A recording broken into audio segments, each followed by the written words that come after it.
Seperti Yusuf adalah pribadi spesial, Tuhan punya planning spesial. Yang ketiga yang gak disukai oleh banyak orang dan semua orang Kristen, yaitu apa? Ternyata Yusuf alami P yang ketiga, problem yang spesial. Yusuf alami masalah besar, walaupun dia pribadi spesial, Tuhan punya planning spesial, tapi Yusuf alami masalah besar. Di ayat 18 saudara-saudaranya berkonspirasi menentangnya. Di ayat 21 ia dilemparkan ke dalam lubang. Di ayat 28 ia dijual sebagai budak. Di pasal 39 ia dituduh melakukan pemerkosaan. Dalam pasal 40 dia dijebloskan ke penjara. Dia ditinggalkan oleh keluarganya, dilupakan oleh teman-temannya. Dan sebagai manusia, persoalan demi persoalan dia alami. Bisa frustrasi loh. Katanya aku pilihan Tuhan, katanya Tuhan punya rencana spesial. Kok aku alami buruk semacam ini? Tetapi yang perlu saudara perhatikan adalah bahwa semua hal yang terjadi pada Yusuf ini hanyalah jalan yang harus dia lalui untuk rencana Tuhan itu digenapi dalam hidupnya. Memang diperlakukan tidak adil, dibuang ke sumur, difitnahkan, dipenjara dan lain sebagainya. Itu suatu keadaan yang seperti makan pil pahit, seperti makan pil besar yang susah ditelan. Saya kalau minum pil beda dengan Bu Hana. Bu Hana minum pil kecil saja, masuk gitu, nggak bisa masuk-masuk, muter-muter di mulutnya. Dia sudah diminumi, airnya masuk, pilnya nggak masuk. Saudara. Kalau saya 5 pil gede-gede gitu ya, belum tanpa air masuk. Saudara. Bukan berarti saya cakap untuk makan pil pahit dalam hidup ini, enggak deh. Tapi saya pernah mengalaminya. Sepertinya life is unfair, hidup ini seperti nggak adil ini. Telan saja.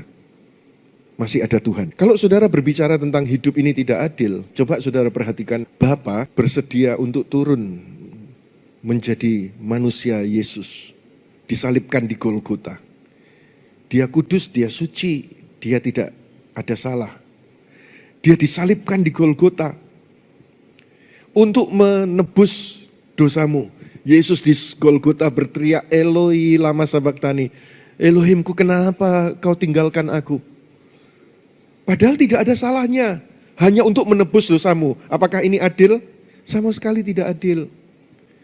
Yesus ditinggalkan supaya saudara tidak pernah ditinggalkan lagi. Yesus terkutuk supaya engkau diberkati. Yesus berdosa supaya engkau dibenarkan.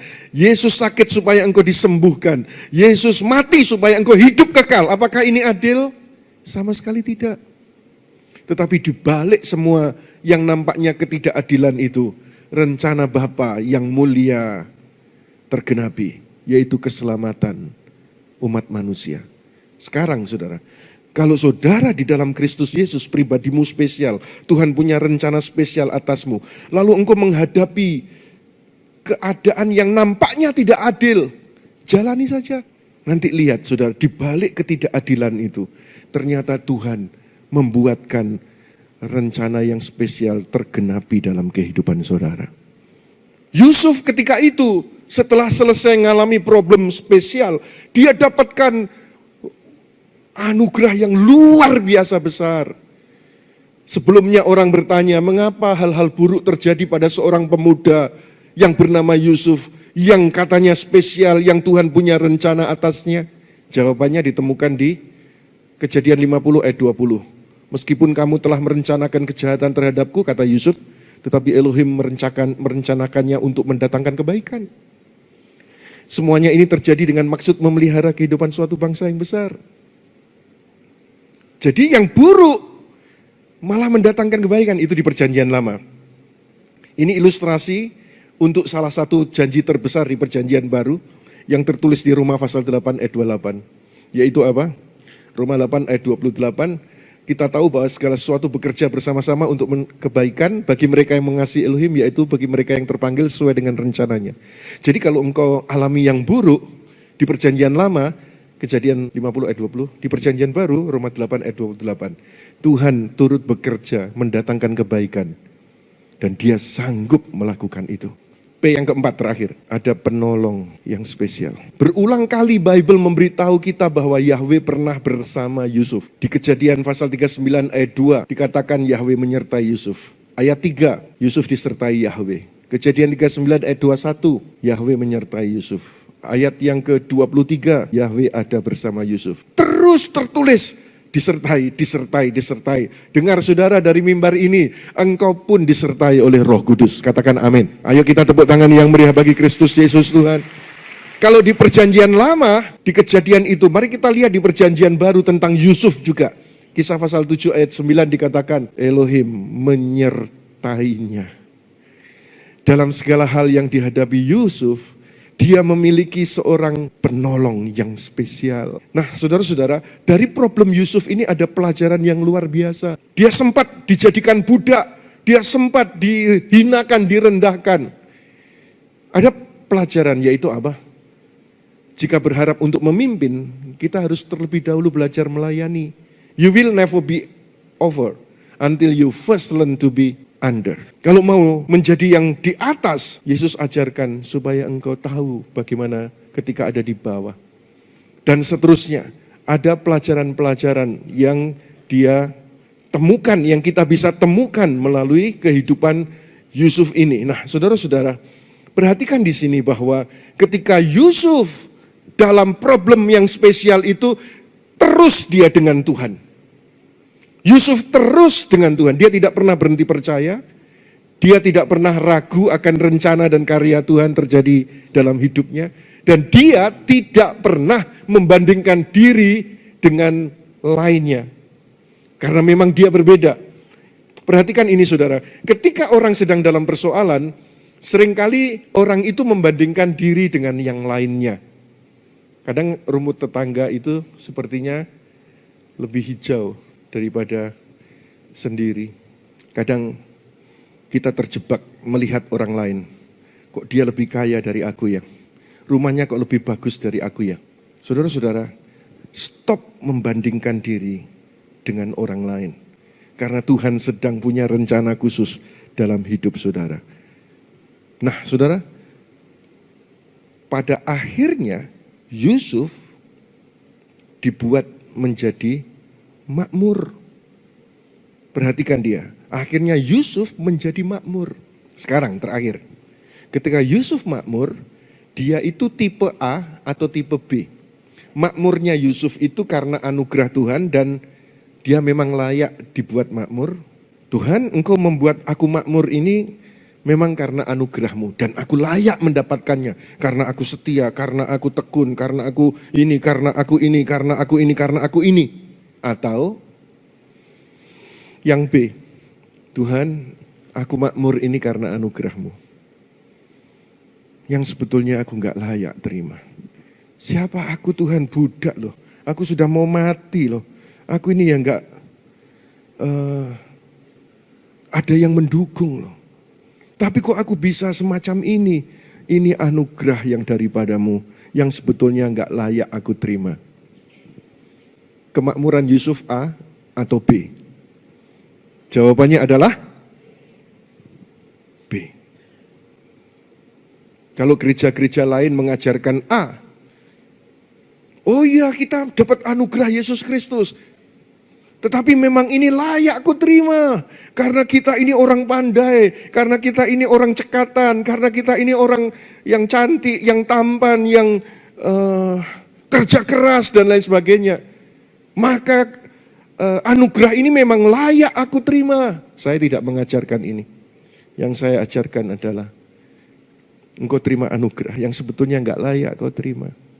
Yusuf, dia menerima anugerah yang sebetulnya dia enggak layak dia terima.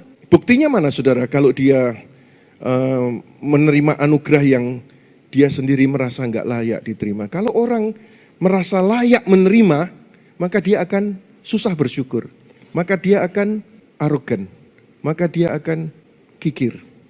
Karena dia berkata, iya ini anugerah Tuhan aku makmur, tapi ini hasilku, dia susah bersyukur. Ini karena kerja kerasku, dia susah merendah. Kamu minta, gak akan aku beri, dia tidak akan murah hati. Tetapi Yusuf lain, saudara. Dia sadar bahwa kemakmuran itu adalah anugerah yang dari Tuhan. Ketika saudara-saudaranya datang, ayahnya datang, dia bersyukur ketemu dengan mereka lagi. Dia memberi pengampunan. Dan dia mengajak mereka untuk menikmati kemakmuran yang Tuhan sudah berikan kepadanya. Saya mau sampaikan kepada saudara, biarlah saudara di gereja ini Geraha 2, engkau makmur, bukan tipe yang A, tapi tipe yang B. Engkau tahu, Tuhan, kemakmuran ini adalah anugerah-Mu yang tidak layak aku terima sebetulnya. Pendidikanku yang gak seberapa, tapi Engkau membuat aku makmur. Orang yang lebih baik dari aku juga banyak, tapi Engkau memberkati aku. Orang yang bekerja lebih keras juga banyak, tapi Engkau juga memberikan hasil lebih kepadaku. Karena anugerah yang gak layak aku terima. Dan orang yang begini, dia mudah bersyukur. Dia merendah, dan dia murah hati. Saya rindukan gereja ini, strong family, jemaatnya makmur, yang tipe B ini. Engkau tetap bersyukur, merendah, dan murah hati. Dan engkau berkata, Lord, I am depending on you, not my efforts, not my education, not my parents. Tetapi karena Engkau yang sudah membuat aku makmur. Siapakah sih orang yang makmur itu? Yaitu yang bisa menikmati kebaikan Tuhan. Dan yang bisa menjadi berkat bagi orang lainnya. Terima kasih telah menyaksikan kebenaran firman Tuhan hari ini bersama kami. Saudara dapat mendukung pelayanan Pastor Yusak Hadisiswantoro Ministry melalui nomor rekening berikut ini. Tuhan Yesus memberkati.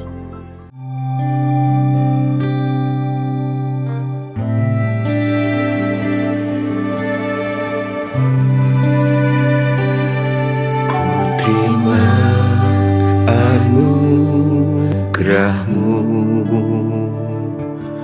ku terima kasih sayang-Mu, tubuh-Mu sembuhkanku, darah-Mu hapus dosaku. Kau sungguh baik, Kau sangat baik, Yesus Tuhanku, Juru Selamatku.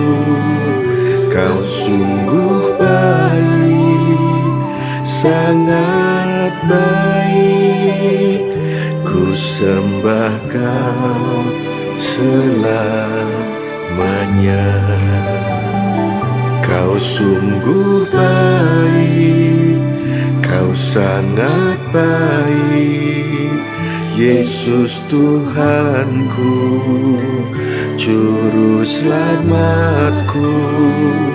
Kau sungguh baik, sangat baik, ku sembah Kau selamanya. Sembah Kau selamanya, ku sembah Kau selamanya.